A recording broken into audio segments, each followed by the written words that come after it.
Welcome to Jethro's Garage.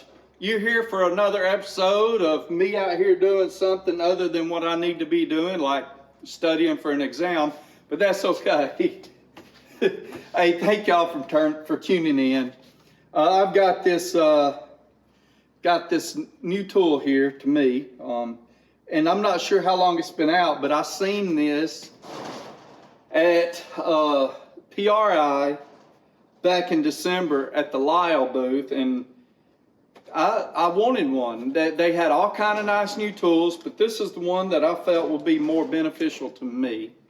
And there's other things I want to do with it later, you know, to make it even more beneficial, but I'll talk about that, and maybe someone will get it done before me because, like, I don't have enough projects that I can't get to. So, hang loose a little bit, and I'll be right back. Hang loose. No, hang around after the intro, show you what we're looking at. Yeah.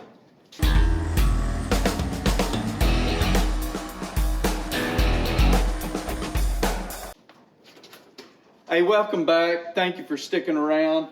I got my little, Milwaukee fastback. I love this little knife.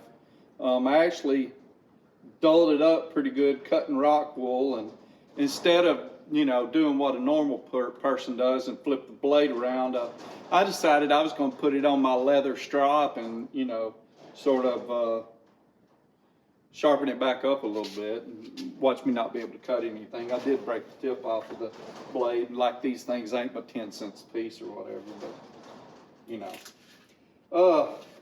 we got the Lisle 5500 magnetic soldering clamp. I'm gonna cut this thing open here for you, and it just comes apart in my hand.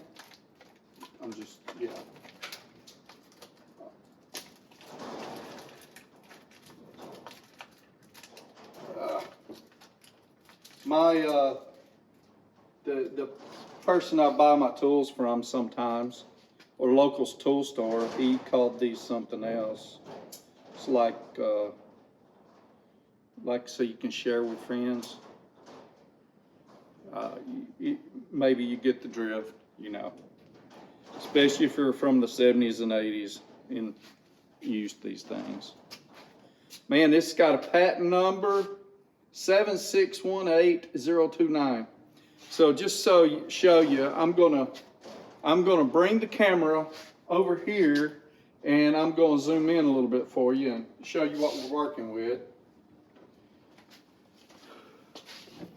I kind of got this figured out, but instead of stopping and I'm gonna leave y'all here with all the action here while I'm doing this, because why waste precious video? Okay, maybe that is. Let me zoom out a little the other way. There we go. Okay, so what we got, so it's a soldering clamp. Put your wires in on either side, and it's pretty adjustable. It's got a magnet on the bottom, so you could stick it to somewhere. I'd stick it to this head that I keep here that one of these days I'll work on, but it's aluminum and it won't work, but let's see.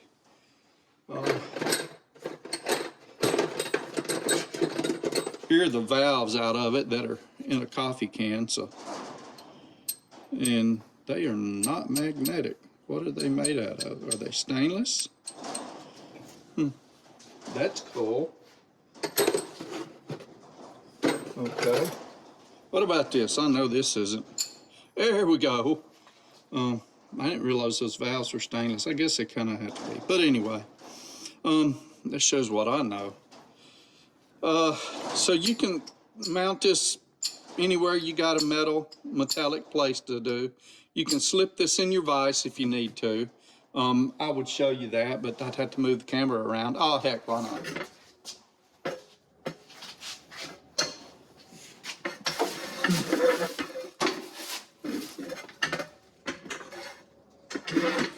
There's two little vices here. Put it in your vise.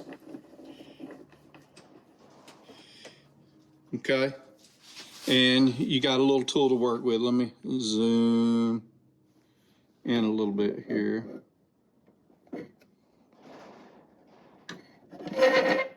Okay. So you can work with it so you can keep your hands as free as possible. You can put your two pieces of wire in here and you can solder them together. I know this isn't a good example, but there you go. That way you can solder your USB cables together. And it holds them for you. Now, I'm sure Lisle is going to be visiting my channel and steal my ideas, or someone might. If it were me, I would also make a little clamp to go on this end, some type of round clamp that you could tighten down on this end that has a bigger clamp like this here, so I could clamp it within the body. But here's your good look at it.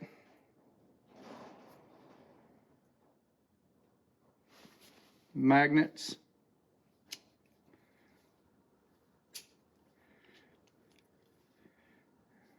Bunch of different configurations. Okay, let's go back over here and I'll talk to you for a second.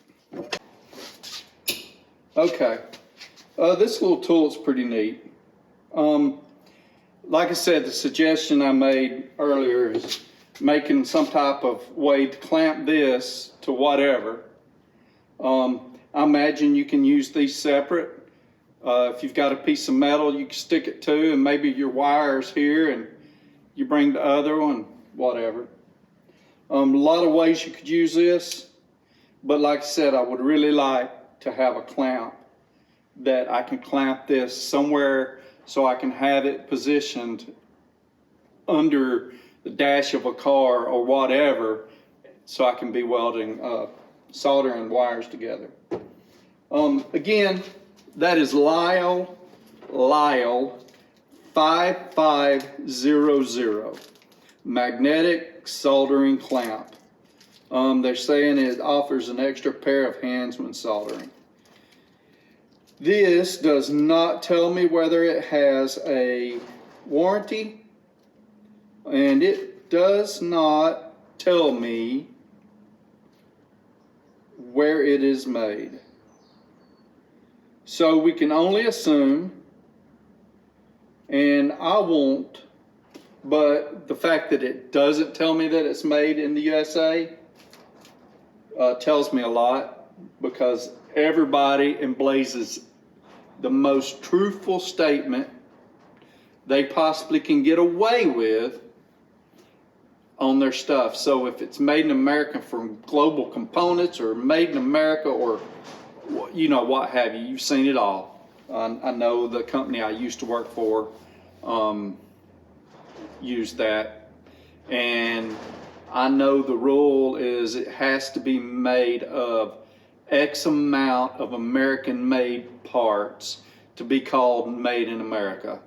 So it doesn't have to be 100% made out of American parts like our cars and trucks. So that's all for now. I appreciate y'all tuning in. Take care.